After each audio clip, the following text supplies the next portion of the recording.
Hemos tocado varios temas y ahora hemos tocado la parábola del sembrador, cómo la parábola del sembrador nos enseña que hay diferentes terrenos, como hay diferentes corazones, cómo después de mirar la parábola del sembrador, hacíamos como una comparación o comparábamos esta palabra con lo que dice Isaías 5 respecto a la viña del Señor, respecto a lo que el Señor hace por su viña, un ejemplo de lo que el Señor hace por cada uno de nosotros. Esto no es nada, esto no es fábula, esto no es nada etéreo, esto es real, realmente ver la obra del Señor en nosotros. Miramos ese anticlímax del que Dios hacía allí referencia cuando se preguntaba: si yo lo he hecho todo, ¿por qué se dio el fruto que Él no esperaba que se diera? Porque salieron uvas amargas, uvas silvestres. ¿Por qué?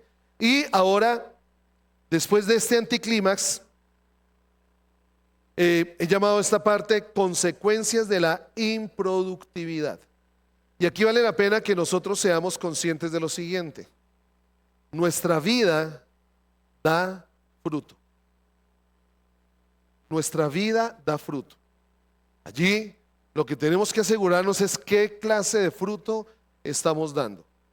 Pero no sé si ustedes se acuerdan que el autor de Hebreos, en el capítulo 6, versículo como 3 o 4, él dice que nosotros deberíamos, después de formarnos en unos rudimentos, que habla allí del bautismo, habla del arrepentimiento de obras muertas, habla del juicio eterno, habla de la resurrección de los muertos, habla de la fe en Dios. Después de que no deberíamos nosotros seguir, digámoslo en cierta manera, patinando, sino que ya esos fundamentos deberían estar formados en nuestra vida. Pero es interesante que allí el autor de Hebreos habla de arrepentimiento de obras muertas. A esto me puedo referir de pronto un poco cuando digo improductividad. Improductividad. Obras muertas. A veces hemos creído que el arrepentimiento solo tiene que ver con aquello que yo he hecho oponiéndose a Dios. Pecado, desobediencia, cuando voy en contra de la voluntad de Dios, como que solo lo llevo a lo que tiene que ver con pecado. Entonces tengo que arrepentirme de eso. Y obviamente el arrepentimiento, cuando yo vengo al Señor, por eso Juan el Bautista declaraba que arrepentidos porque el reino de los cielos se ha acercado. La única manera, ¿quieres tener una clave de poder acercarte más y estar más cerca de Dios? Si hay un comienzo, hay una llave que nos permite, que nos ayuda, que nos anima, que nos insta, que nos mueve a estar más cerca del Señor. ¿Saben cuál es esa llave? Arrepentimiento. O sea, tenemos que reconocer que en algún momento obramos opuestos a la voluntad de Dios y arrepentirnos. ¿Pero qué es arrepentirnos? Pues ya lo sabemos. Es ir en una dirección contraria a lo que hacíamos antes. Tomamos una decisión en el corazón y decidimos: si yo estoy completamente arrepentido de mentir, arrepentido de tener mi boca llena de mentira, ¿cómo se evidencia ese arrepentimiento? Pues que ahora camino hacia la verdad, siendo verdadero, hablando verdad. No lo que sucede muchas veces, que digo mentiras, me siento mal, siento remordimiento y ese remordimiento me hace sentir como acongojado, voy al Señor, le pido perdón, pero sigo en la mentira. Entonces no hay arrepentimiento. El arrepentimiento es un cambio de mente. Entiendo que la mentira se opone a Dios, un cambio de mente que me hace tomar una dirección contraria a lo que yo estaba haciendo. ¿Lo entendemos? Pero aquí el Señor habla de arrepentimiento de obras muertas. ¿Y qué es lo que dice allí el versículo 5 de Isaías 5 frente a la improductividad? Mire que la viña dio fruto, pero no el fruto que Dios quería que diera. no había el fruto que Dios había esperado, preparando todo lo que dio. Dio un fruto incorrecto. Obras muertas. ¿Qué los hace pensar a ustedes esto de obras muertas? ¿Qué creen que es obras muertas? ¿Saben que nos podemos pasar la vida haciendo obras muertas? Nos podemos pasar la vida creyendo que le estamos ayudando al Señor o creyendo que estamos haciendo la obra del Señor, pero es algo muerto. Obras muertas son aquellas obras que no nacen en Dios. Así creamos que bendicen a Dios. Porque acordémonos que el tema no es que todo lo bueno es para Dios, porque lo bueno también hace parte del maldito árbol de la ciencia del conocimiento del bien y del mal. Ese es el problema. El problema es que no todo lo bueno nace en Dios. No todo lo bueno que yo creo hacer nace en Dios. ¿Y cuántas veces de pronto nos hemos metido o hemos tomado decisiones en hacer cosas que consideramos a nuestro parecer buenas, pero a la final son obras muertas? Entonces, la viña dio un fruto. Y uno podría decir, pues hubo fruto, pero fue un fruto agrio, amargo, que no era acorde a lo que el labrador había hecho por la viña. Y aquí encontramos el versículo 5. Del 5 al 7, Isaías 5 dice: os mostraré pues ahora lo que haré yo a mi viña. Le quitaré su vallado. Acordémonos que él había levantado un cerco alrededor de la viña para protegerla. Dice el Señor que ahora le quitaré su vallado y será consumida. Aportillaré su cerca y será hollada. Haré que quede desierta. No será podada ni cavada, y crecerán el cardo y los espinos. Y aún a las nubes mandaré que no derramen lluvias sobre ella. Ciertamente la viña de Jehová de los ejércitos es la casa de Israel, y los hombres de Judá planta deliciosa suya. Esperaba juicio, y he aquí vileza, justicia, y he aquí clamor. ¿Qué es todo lo que el dueño hace por su viña cuando ve que la viña no dio fruto o no dio el fruto que él esperaba que diera? Primero él se preguntó: ¿qué he dejado de hacer si lo hice todo? ¿Qué he dejado de hacer si lo hice todo para que mi viña diera uvas silvestres? Y allí él sencillamente toma la decisión de dejar de proveer protección a la viña. Por eso es que la viña va a ser consumida, la viña va a ser hollada. ¿Qué es lo que me está diciendo el Señor aquí en estos dos versículos? Que la viña no va a recibir nada del Señor. Antes había recibido protección, antes había recibido sanidad, antes había recibido restauración, antes había preparado una torre para vigilarla, antes había preparado un lugar para tomar el fruto de la viña. Pero como todo lo que él hizo no sirvió, ahora esa viña no va a recibir nada. ¿Qué pasó con la viña? Que obviamente la viña habla de nosotros. Aquí esta viña no está hablando de los que no conocen al Señor, esta viña le está hablando al pueblo de Dios. ¿Qué pasó con esta viña? ¿Por qué la viña no dio fruto que el Señor esperaba? Bueno, allí en el versículo 6, dice allí en el versículo 6 de este pasaje, que haré que quede desierta, no será podada ni cavada. Y aquí me recordaba lo que el Señor decía en Juan capítulo 15, cuando habla de que nosotros somos los pámpanos y Él es la vid, y que todo pámpano será ¿qué? No habla de cortado, será podado, será limpiado para que ese pámpano dé fruto. O sea, vamos a ser podados, vamos a ser limpiados. Ese es el anhelo del Señor, que seamos podados para que den fruto. Yo tengo una plantica que me regaló Dani, una plantica que se llama un capachito arbustivo. A ese capachito arbustivo da una flor muy bonita. Mi suegra lo ha matado esa mata como 3 meses. Dice, esa ya no fue más, esa no da más. Y le dije, espere y verá.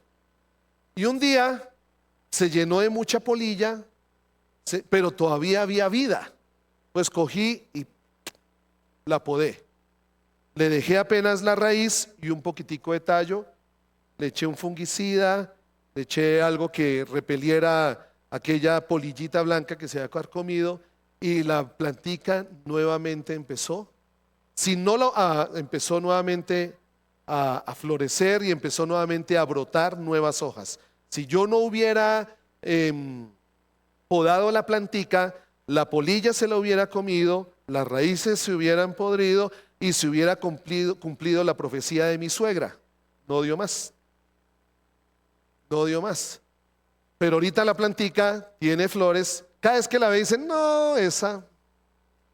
Y yo le digo, espere, verá, ahí va dando flores, pero necesita ser podada. Nuestra vida necesita ser podada. ¿Qué es lo que el Señor le quita a nuestra vida? Todo lo que no es de Él. Porque Él nos hizo a su imagen y semejanza. Él anhela que nosotros seamos como Él es. Él anhela que seamos como su Hijo. Pero lo que sucede con nosotros, nosotros no nos hemos dejado que nos poden.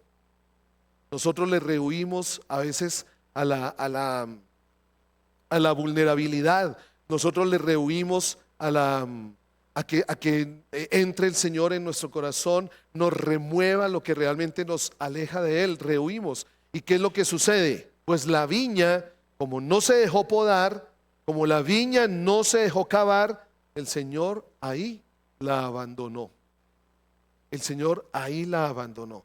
¿Y saben qué? Más adelante vamos a ver que ese abandonar es una acción de misericordia. Pero va a ser más difícil si no nos dejamos llevar por el Señor.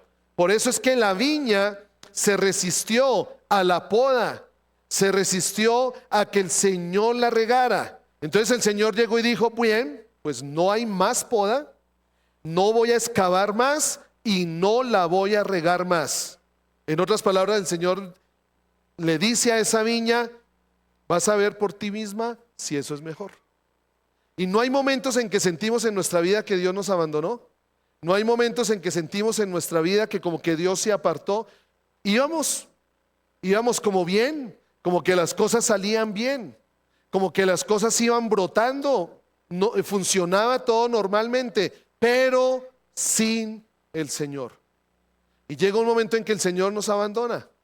Llega un momento en que el Señor se retira para que nosotros nos preguntemos, para que nosotros contestemos esa pregunta: ¿te irá mejor sin mí? ¿Vas a estar mejor sin mí? Muchos de los hijos de Dios, muchas veces desanimados, deseamos que el Señor deje de podar, deje de cavar, pero yo siempre lo he dicho y fue algo que el Señor sembró en mi corazón hace mucho tiempo. Si el Señor me está podando, si el Señor me está llevando a vivir algunas circunstancias donde Él saca la realidad de mi corazón, solo habla de algo verdadero, que sus ojos están puestos sobre mí. Porque si sus ojos no estuvieran puestos sobre mí, estaría abandonado. Pero cuando el Señor trata conmigo, cuando el Señor me confronta, cuando me hace sentir mal, cuando yo veo la realidad de mi corazón, yo le compartía a los varones este miércoles que tuvimos allí en la reunión, que yo llevo 32 años, 31 años que yo tomé la decisión de seguir al Señor, de entregar mi vida a Él. Nací en un hogar cristiano, pero solo cuando tuve 22 años le entregué al Señor mi vida. Y hasta ahora, realmente estoy disfrutando la libertad de Dios. Frustrante, ¿no? 32 años donde el Señor ha sido misericordioso, 32 años donde el Señor ha sido bueno, y hasta ahora estoy disfrutando una libertad que no había disfrutado antes. Pero ¿qué tuvo que pasar para que yo pudiera disfrutar la libertad que ahora estoy disfrutando? Que tuve que poner mi corazón en las manos del Señor y darme cuenta que habían heridas, y darme cuenta que había dolor, y darme cuenta que había orgullo. Yo les dije, lo primero que el Señor me dijo, dos palabras que el Señor me dijo cuando decidí poner mi corazón en las manos de Él. Dos palabras el Señor me dijo, y desde ahí comenzó el Señor a cambiarlo todo, y con eso lucho. ¿Se acuerdan que se las había compartido? ¿Cuáles fueron?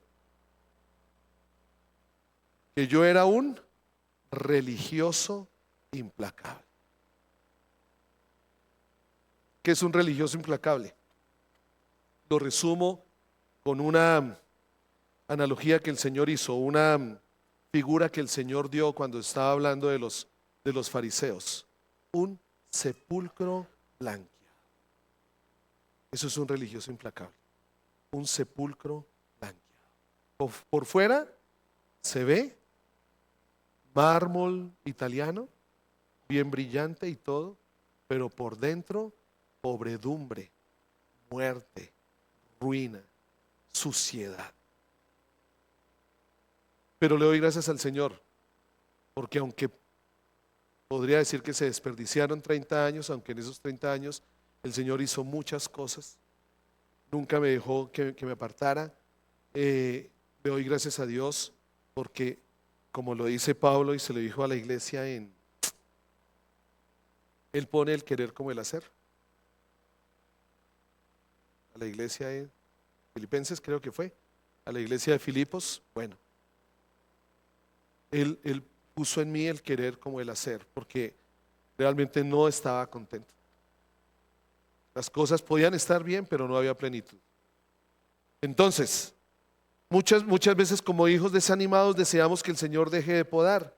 Esas cosas pueden ser difíciles. La poda puede ser difícil. Ver la realidad de mi corazón, ver cómo yo juzgué a muchos. Me mostraba el super espiritual, el bueno, el que no mataba una mosca, el que no hacía nada, y cuánto juzgué a muchos. Era religioso. Cuánto juicio lancé en muchos. Era implacable. Pero aún, gracias a Dios, pude entender que es peor si el Señor no me hubiera podado. Y es lo que el Señor quiere que entendamos con esto. Las consecuencias de una vida improductiva es que el Señor nos da la decisión, a la final es abandonarnos a nuestra suerte. Pero es peor no dejarnos en las manos del Señor que la poda que el Señor hace sobre nuestra vida. Van a haber momentos donde de pronto me voy a sentir humillado, momentos donde de pronto me voy a sentir frustrado, momentos donde de pronto voy a desear desistir, pero el Señor no me va a abandonar y me va a dejar cuando decido que Él coja las tijeras y vaya podando, y vaya podando. Pero allí hay algo que habla este pasaje. Este pasaje habla de las consecuencias de la improductividad. No solo el Señor dijo que voy a dejar la viña a su suerte. No solo el Señor dijo que ahora mira a ver si vas a estar mejor sin mí. Sino que esto, cuando el Señor, cuando realmente no hay trabajo en nuestra vida, no hay poda en nuestra vida, hay un fruto que se da. Y allí en el pasaje, allí en Isaías 5, del 8 al 25, Dios condena 6 pecados que pasó con el pueblo de Israel, que brotaron porque no dejaron que el Señor hiciera todo el proceso para que el fruto sea un fruto que viene de la vida de Dios. Y los 6 pecados que brotaron del corazón del pueblo, que son consecuencias de la improductividad, fue la avaricia, la adicción, la necedad, la perversión moral, la presunción y la corrupción. Y si me permiten, vamos a ver rápidamente esto. No quiero tomar mucho tiempo en esto. Pero cuando yo veía esto, veía Isaías 5, 8 al 25, vi un cuadro parecido también en Romanos 1, del 22 en adelante.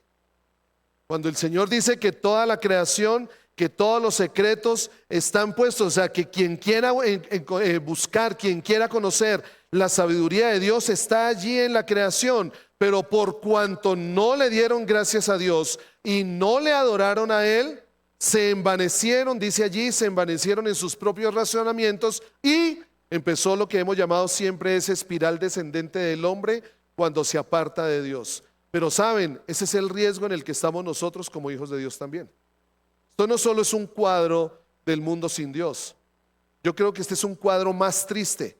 Yo creo que hay un cuadro más triste de un mundo sin Dios, si puedo decirlo de esa manera. ¿Saben cuál es el cuadro más triste de un mundo sin Dios? El cuadro más triste de hijos de Dios sin Dios. Yo cada vez estoy más convencido que el tema no es que me digan que soy cristiano. Yo estoy más convencido que el tema no es que yo asisto a una iglesia cristiana. El tema es cuánta vida de Dios hay en mí. Ese es el tema. Porque lo que Jesús vino a hacer y el propósito de Dios era que Jesús nuevamente estuviera en nuestro corazón y su vida se manifestara en nosotros. Por eso Él en el terreno que despedregó puso la mejor vid, puso la mejor planta, puso una planta que tenía el potencial para dar fruto en abundancia. Puso a Jesús en nuestro corazón. Y lo triste son hijos de Dios sin Dios. Entonces, cuando estamos sin Dios, como hijos de Dios, aquí yo quiero que este cuadro, ustedes lo vean que es un cuadro para nosotros. No es un cuadro para los que no caminan con Dios. Este es un cuadro para nosotros. Y podemos caer en avaricia, adicción, necedad, perversión moral, presunción y corrupción. Entonces está la primera. La primera que está allí es la avaricia, que ustedes pueden verlo desde el versículo 8 al 10. Dice así el versículo, dice: qué mal les va a ir a los que van acumulando casas y más casas, terrenos y más terrenos, hasta que te dejan en la calle al aire libre. El Señor Todopoderoso me dijo al oído: muchas casas van a ser destruidas, casas grandes y hermosas quedarán desocupadas. 3 hectáreas de viña solo producirán un barril de vino, y 10 costales de semilla producirán tan solo un canasto de trigo. ¿Qué estaba diciendo aquí el Señor? Muchos podemos estar viviendo que tenemos y tener más y tener más y tener más, pero en el fondo eso lo único que trae es destrucción, y lo que vamos a ver es que es improductivo. ¿Por qué? Porque 3 hectáreas, ¿cuántos metros cuadrados son una hectárea? Uy, ¿cuánto? 10,000, o sea 30,000 metros cuadrados de vides, que yo no creo que eso es allí Punta Larga no tiene 30,000 metros cuadrados. Lo que yo conozco en esa loma no son 30, pueden ser una hectárea, de pronto algo menos que una hectárea. Pero imagínense lo que está diciendo el Señor: los que viven de esto, qué mal les va a ir a los que acumulan. Y ya les digo por qué. Dice que 30,000 metros cuadrados solo producirán un barril. No tiene lógica. Tanto que debería dar fruto, no va a producir nada.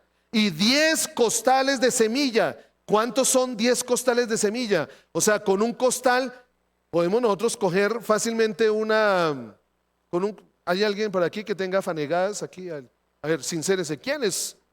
Con un costal, ¿cuánto nos alcanza a sembrar? Con un costal.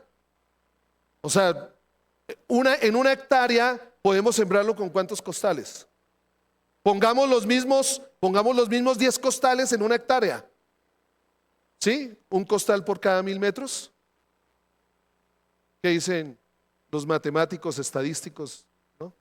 Listo, digamos así que un costal por cada 1,000 metros. Pues va a resultar que ¿cuántos son 10,000 metros sembrados? ¿Cuánto puedo sacar yo de 10,000 metros sembrados? El Señor dice: solo van a sacar un canasto de trigo. Improductividad. ¿Y a dónde me llevaba el Señor cuando yo leí este pasaje? A Génesis 3:17, la parte B, cuando el Señor le dijo a Adán, cuando Adán desobedeció, le dijo: toda tu vida lucharás para poder vivir de ella. ¿A usted no les parece triste que vivimos hasta los 62 años para un canasto de trigo? Quienes enfocamos nuestra vida solo para tener una pensión, es dedicar toda una vida para un canasto de trigo. Se los quiero dejar ahí. Yo no quiero decir que es que no tengamos derecho a una pensión por tantos años de trabajo. Lo que yo sí quiero ver y lo que yo quiero ver en mi vida es que el trabajo es un camino, es un medio. Y sí, voy a tener un derecho, pero va a ser más productiva mi vida cuando dé el fruto que Dios esperó aún en ese mismo trabajo. Porque no camino y no trabajo para una pensión. ¿Para qué trabajo? ¿Para qué camino? ¿Para qué vivo cada día de mi vida? Acordémonos que la palabra dijo, la profecía dijo que la tierra será llena ¿de qué? De las pensiones como las aguas cubren la mar. La tierra será llena ¿de qué? De la gloria del Señor. Eso es fruto.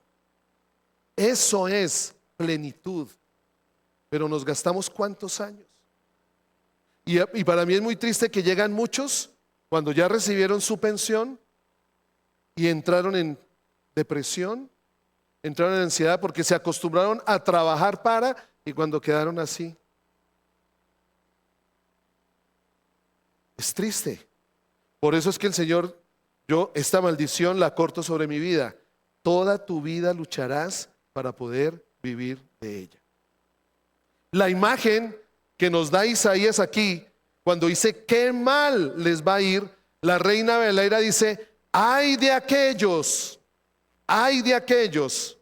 Y si lo queremos decir de esta manera, perdónenme que lo ponga de esta forma, qué mal les va a ir a los hijos de Dios que van acumulando casas y más casas. Qué mal le va a ir a mi pueblo. Ay de aquellos de mi pueblo. Esta imagen que aquí nos pinta Isaías es la imagen de unos codiciosos que solo piensan en comprar y atesorar. Calvino decía, creo que lo tengo aquí,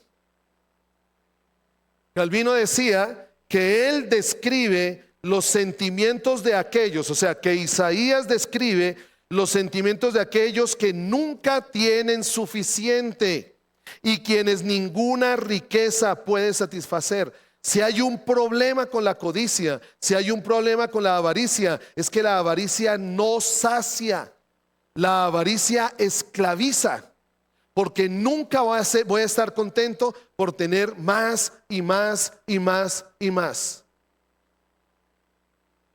Nosotros arrancamos el primer carrito que tuvimos con Carolina, fue un Renault 18 modelo 82, 2 litros,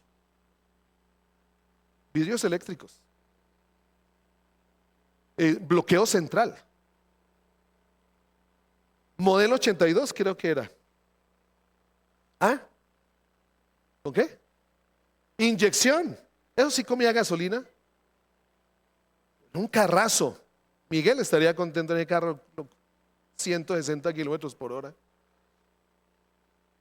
Lindo el carro, y gracias Señor por el carro, y nos montamos en el carro. Y veía uno la revista Motor, ya los nuevos carros, y ya que gracias Señor por el carro, ay qué chévere tener otro carro. Y así se vuelve el corazón del hombre. Yo compro algo, lo hemos dicho siempre, yo compro algo y a los 3 meses ya hay algo mejor. Ahora depende de nuestro corazón si entra en ese rol, pero eso no es la vida de Dios. Esa no es la vida de Dios. La sociedad, el mundo, el consumismo nos lleva a eso, a no tener contentamiento. Tengo algo y ya anhelo cambiarlo porque hay algo mejor. ¿Y saben que esos problemas suceden a veces con los matrimonios? Cuando a los 62 años ya vemos que nuestras esposas pues ya no tienen los 90, 60, 90, sino ahora tienen el 60, 90, 60, ¿sí?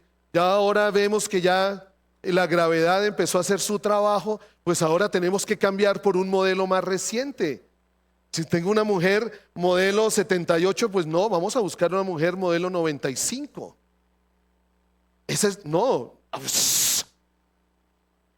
Miren, yo lo he visto en muchos matrimonios cristianos. Esto no lo veamos tan lejos. La falta de contentamiento en el corazón hace un corazón avaro. Y ese no es el corazón de Dios, porque Dios tiene un corazón ¿qué? Generoso, que no piensa en Él, piensa en los demás. ¿Saben por qué cuesta el diezmo? Perdónenme que lo toque, por eso, por esto. Porque es de Dios. ¿Cómo así? Si es que eso es mío. Busco atesorar más, busco tener más. La generosidad, yo le doy gracias a Dios porque yo soy boyacense. Carolina no es boyacense. Y el boyacense es, ¿sí o no?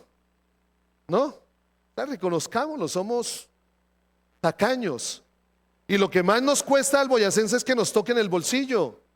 Y yo le doy gracias a Dios porque cuando Carolina llegó a mi vida y me pude dar cuenta que era generosa, Señor, entendí, gracias.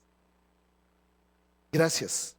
Porque la generosidad no pone los ojos en mí, la generosidad pone los ojos en los demás. La generosidad pone que Dios es el que cuida mis necesidades, no que yo tengo que atesorar para que no me pase nada. Hay que tener cuidado con esto. ¿Qué dijo Charles Spurgeon? Cuando los hombres codician, como lo dice el versículo 10, porque el versículo 10 dice, 3 hectáreas de viña solo producirán un barril de vino y 10 costales de semilla producirán tan solo un canasto. Respecto a este versículo, Spurgeon dijo, cuando los hombres codician las cosas de este mundo, Dios tiene la manera de hacer que se llenen de desilusión y amargura.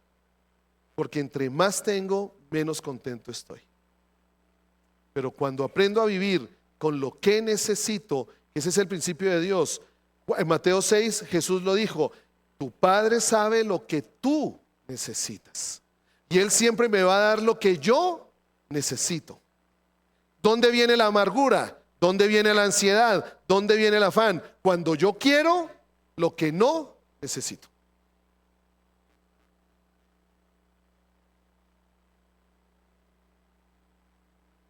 Yo le doy gracias a Dios porque a través de mi hijo me dio un regalo que yo no lo buscaba.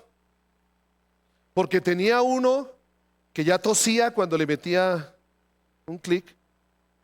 Tenía uno que ya, yo le decía, Señor, un computador que le hice de todo. Pasó por Windows, cuando ya empezó a cojear con Windows, le bajé el Windows, y cuando le bajé el Windows y ya no le daban las piernas, le puse un sistema operativo que es lo más básico que podía haber, y cuando ese sistema operativo empezó a toser, le dije, Señor, tú sabes que yo necesito un computador. Pero no hubo afán. Un computador que llevaba más de 10 años. Imagínense, ya ahorita un computador de 10 años, eso ya es para la basura. Pues no, ¿saben qué? Que lo vamos a aprovechar aquí. No hubo afán. Y el Señor me permitió tener ahora un computador. Pero el afán no me dejó. El afán no me dejó. Siempre le pido al Señor, no me permitas que me mueva con afán. Porque cuando me muevo con afán y ansiedad, ahí nacen las obras muertas. Tenemos que tener cuidado con eso. ¿Qué dijo entonces Spurgeon allí? Dios tiene la manera de hacer que los hombres que codician las cosas de este mundo se llenen de desilusión y amargura. Al final, ¿para qué? Como lo dice la sabia filosofía, ¿cómo se dice esa filosofía? Popular, la sabia filosofía popular. Yo no he visto a primer muerto con trasteo. ¿Dónde está nuestra esperanza? ¿Nuestra esperanza está aquí o nuestra esperanza está allá? ¿Atesoramos aquí o buscamos atesorar allá? La productividad está cuando busco atesorar allá. La improductividad viene cuando busco atesorar acá. Lo segundo que el Señor habló, embriaguez, que a la final es adicción. ¿Qué habló el Señor? Versículo 11 al 17. Hay de aquellos que festejan sin fin y celebran todo menos a Dios. Dice el versículo 11, ¿qué mal les va a ir a los que se levantan en la mañana tras un trago y se quedan hasta la tarde embriagándose con vino? En sus fiestas hay liras, arpas, tambores, flautas, vino, pero no prestan atención a lo que el Señor ha hecho ni a la obra de sus manos. Por tanto, mi pueblo será hecho prisionero y desterrado porque no reconoció mi autoridad. La gente importante padecerá de hambre y los del montón padecerán de sed. Por eso el sepulcro ensancha su garganta y abre la boca en forma desmesurada para recibir en plena fiesta a todos los que se la pasan en parrandas y diversiones destructivas. Miren este cuadro. Imagínense, cierren los ojos todos, sean obedientes, porque también la desobediencia es improductividad.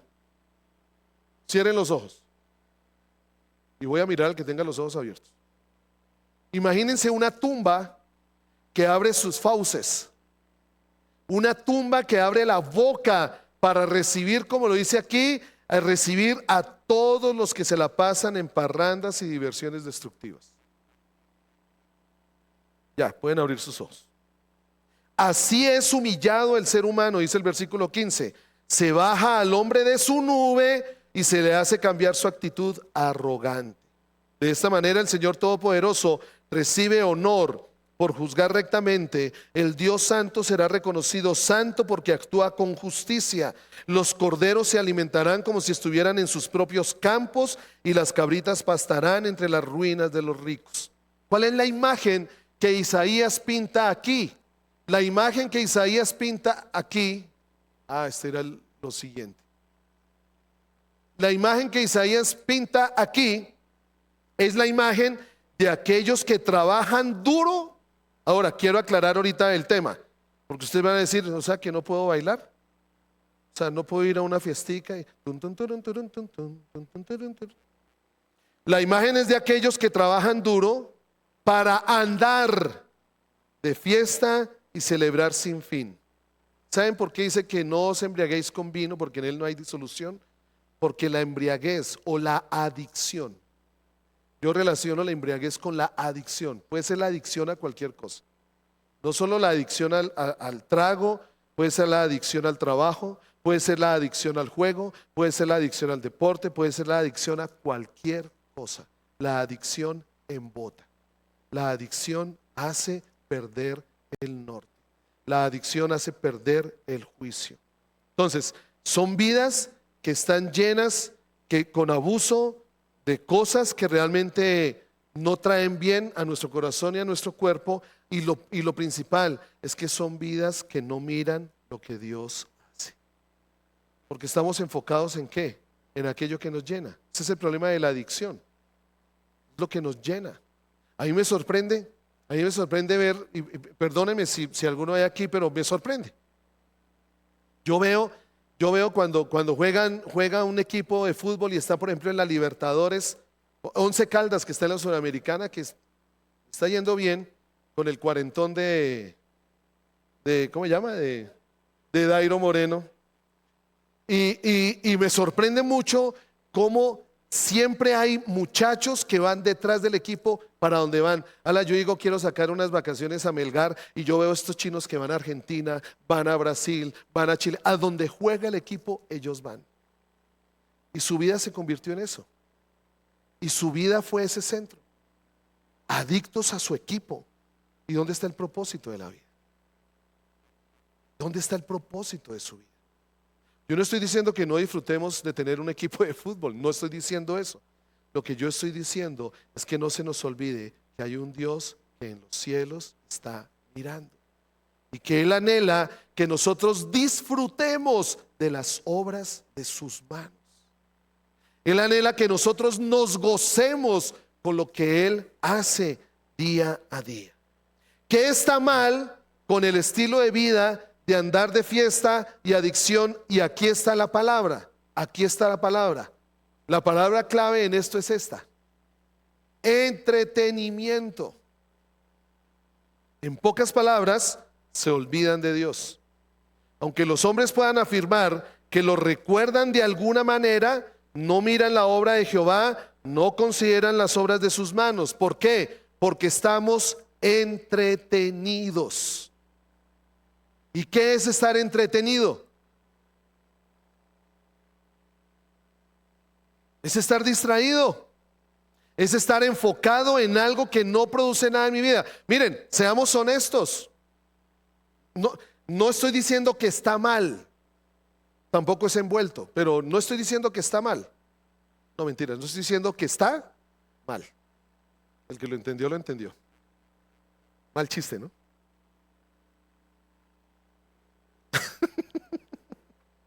Está mal, envuelto.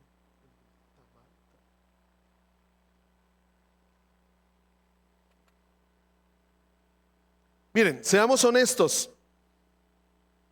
Seamos honestos. ¿Quiénes tenemos Netflix?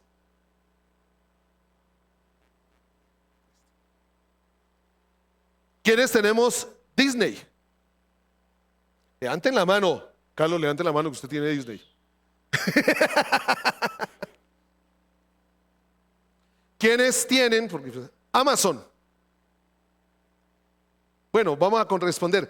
¿Quiénes tienen más de 3 plataformas? ¿Seguro? No, seguro, listo. Miren, no nos consumimos ni una. Ni una. Y pagamos 3.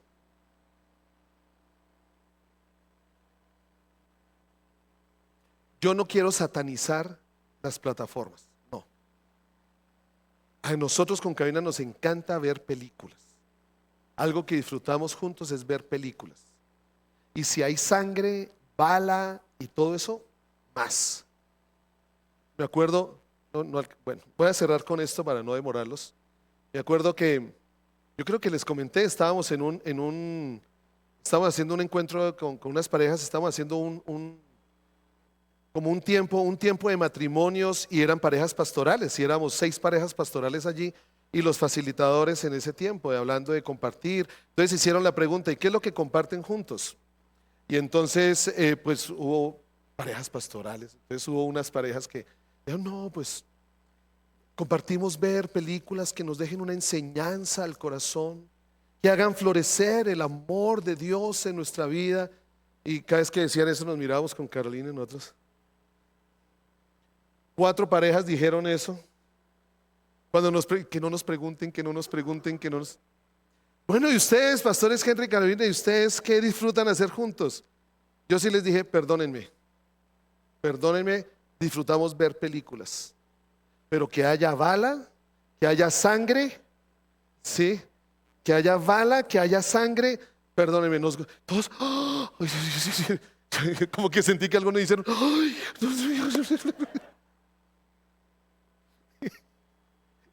Y los facilitadores llegaron y nos dijeron, uy, menos mal hubo unos que que nos sentimos identificados porque a nosotros también nos gusta la bala y la sangre.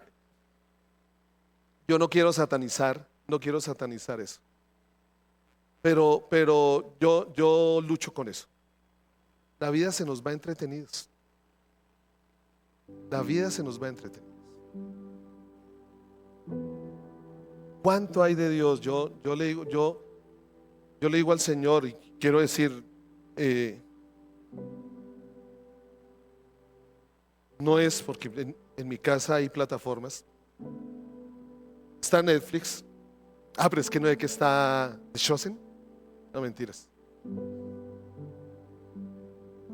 Pero sí me hace pensar, cuando empecé a estudiar esto, me hizo pensar, a veces nuestra vida se nos va como el agua entre los dedos, en cosas improductivas,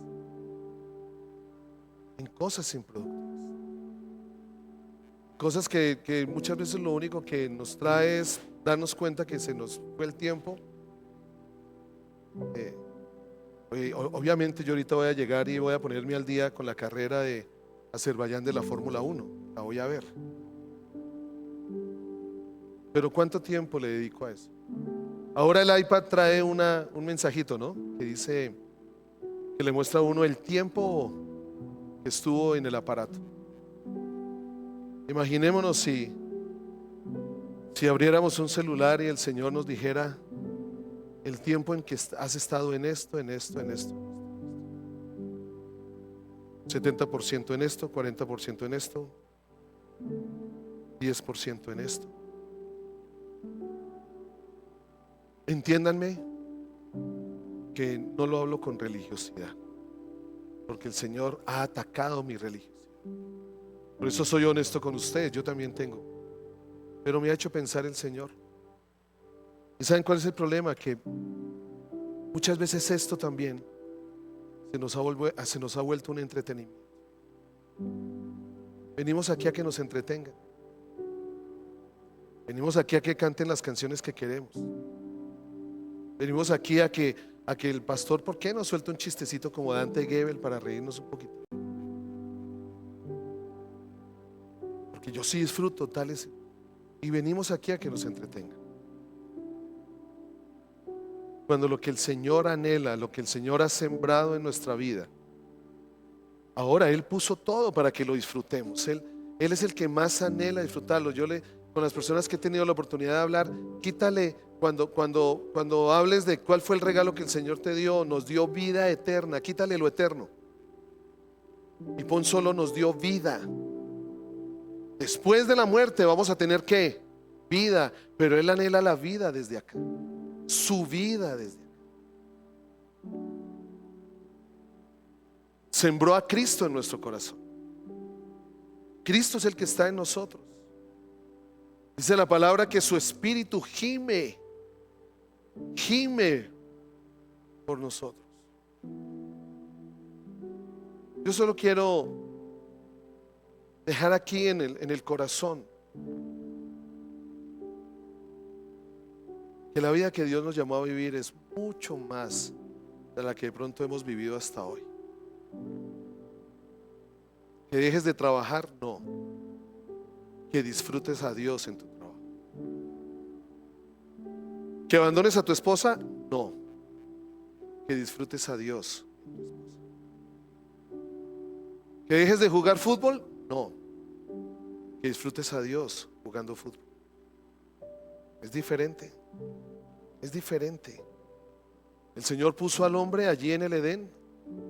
Y hay un pasaje que me gusta muchísimo. Está en el capítulo 2. Dice que puso todo agradable a los ojos. O sea, que el hombre se sintiera agradable. Que el hombre pudiera disfrutar. Que el hombre pudiera tener placer en todo lo que Dios hizo. Placer. Gozárnosla, pero en lo que Dios hizo. Y no embotarnos. Y no de pronto confundirnos. Allí es donde el lamento se convierte en baile. Allí es donde la tristeza se convierte en gozo. El Señor dijo: separados de mí, nada podrán hacer. El que permanece en mí y yo en él, este llevará mucho. ¿Cuál fruto? Fruto que glorifique a Dios en todo lo que hago. Todo lo que hago. Yo me siento mal por los 31 años que pasaron. Dios, bueno, se movió en su misericordia. O sea, su misericordia fue la que se manifestó. Ya esos 32 años no van a volver. Ya el segundo aquí para atrás se perdió. Apenas salgamos de aquí, ahí es donde tenemos el control de lo que va a suceder. Apenas salgamos de este lugar, tú tienes el control de lo que va a suceder de aquí en adelante. De lo que ya sucedió, no. De lo que ya sucedió, entrégaselo al Señor. Si cometimos errores, si hicimos mal, entreguémoselo a Él. No dejemos que el pasado nos ancle. Soltémoslo al Señor y seamos completamente libres. Pero sí, apenas salgamos de esa puerta, apenas salgamos de allí, yo tengo el control de tomar la decisión conforme a lo que Dios quiere con mi vida o seguir como he venido viviendo. Estemos un momento allí con el Señor.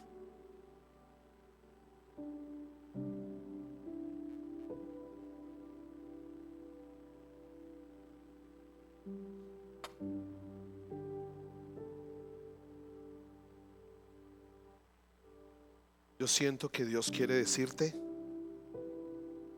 papá quiere decirte, que Él sabe, Él sabe lo que tú necesitas.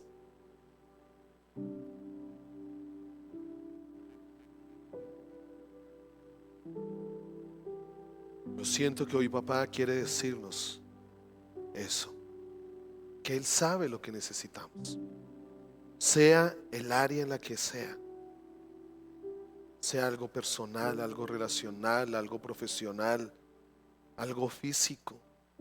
Él sabe. Pero allí es donde papá también te dice, confía en mí, confía en mí.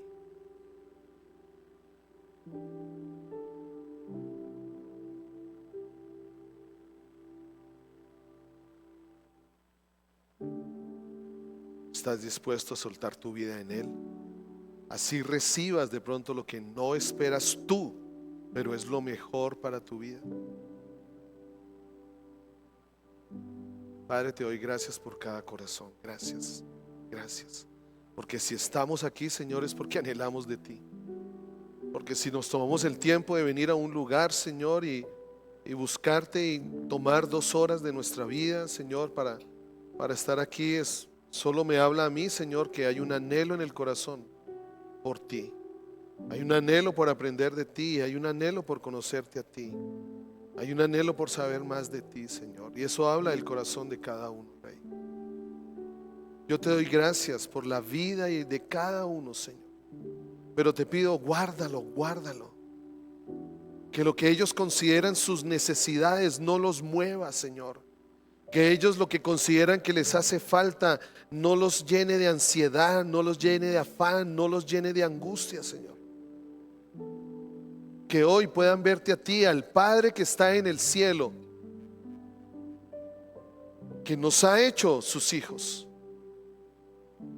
Que hoy cada corazón, Señor, pueda verte a ti, que tú estás en control y en cuidado de todo.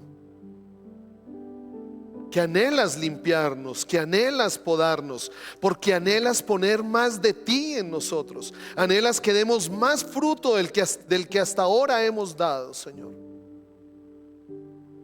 Pero yo hoy te pido algo de una manera muy especial. Ese anhelo, Señor, que trajo a cada uno a este lugar, por ti, tómalo, tómalo. Y a través de ese anhelo, seduce cada corazón y cada vida. Porque solo hay un deseo en tu corazón para nosotros, y es plenitud. Plenitud. Plenitud en ti. Plenitud de vida. Plenitud de gozo. Plenitud de tranquilidad. Plenitud de descanso. Plenitud de paz. Plenitud de amor. Plenitud de confianza. Sí, tú sabes que vamos a salir de aquí y nos vamos a enfrentar a los problemas que nos enfrentamos cada día, cada mañana, a las mismas decisiones, de pronto a las mismas ansiedades, de pronto a las mismas frustraciones. Pero tenemos la oportunidad, cuando nos enfrentemos a eso, de decir: Señor, gracias, porque mi vida es tuya y yo dependo de ti. Gracias por lo que tengo. Gracias por lo que me has dado. Ayúdame a tener contentamiento. Para mí puede ser poco, pero es lo que necesito. ¿Por qué otros tienen más? Bueno, de pronto es lo que otros necesitan, pero si yo solo tengo esto, Señor, ayúdame a tener contentamiento en lo que me has dado, en lo que tengo. A alegrarme en lo poco o en lo mucho. a disfrutar de lo poco o de lo mucho, y a disfrutarte a ti en todo. A disfrutarte a ti en todo. Sea el momento, sea la época, sea la etapa que cada uno de nosotros estemos viviendo. Algunos de pronto está en el corazón terminar nuestros días de trabajo, poder pensionarnos rápidamente. Algunos otros están allí en su etapa de estudiar, de pronto de terminar una carrera. Algunos de pronto ya también están en la etapa del descanso, de lo que otros llaman esa vida de pensionado. Señor, sea la etapa, sea la época que estemos viviendo, Padre, trae tu plenitud a cada uno. Que pueda comprender, que pueda entender que cada día es un regalo tuyo. Cada día es un regalo tuyo. Y te doy gracias por eso, Señor. Gracias por la vida que me pones delante. Gracias porque me has dado propósito. Gracias porque hay una razón para mi existir. Gracias porque también puedo entender que lo que tiene en mis manos, que las herramientas que has puesto en mis manos, la profesión que me has permitido estudiar, viene de ti, la pongo en ti, y que sea esa profesión, esa labor, ese trabajo, el que te dé la gloria a ti. Gracias, Señor, por el hogar que me has dado, por la casa que tengo, por la familia que me rodea, Señor, gracias. Gracias por mis padres, porque los usaste para sembrar en mí, Señor, lo que ahora soy, porque los usaste para sembrar en mí tu palabra. Gracias, aún por los padres que de pronto no sembraron en mí el temor a ti, Señor, pero gracias por ellos, porque se sacrificaron para poder yo tener lo que necesitaba, me sustentaron en algún tiempo. Gracias por mi familia, Señor. Gracias por mi esposa, Padre Celestial, porque es la ayuda que tú pusiste allí, que sabías que yo necesitaba. Porque eso es lo que dice tu palabra. No es bueno que yo estuviera solo, no era bueno que yo estuviera solo. Me diste una Carolina que era lo que yo necesitaba, Señor. Y a cada uno, Padre, gracias por la esposa que les has dado. Gracias por el esposo que les has dado, Señor. Ayúdanos a verte a ti en medio de nuestra relación, a verte a ti en medio del amor, a verte a ti en medio de lo que hay entre nosotros. Y aun si en algún momento las cosas no comenzaron como debían ser, hoy estamos en ti y hay un nuevo amanecer, hay un nuevo día, hay un nuevo momento, hay una nueva misericordia, Señor.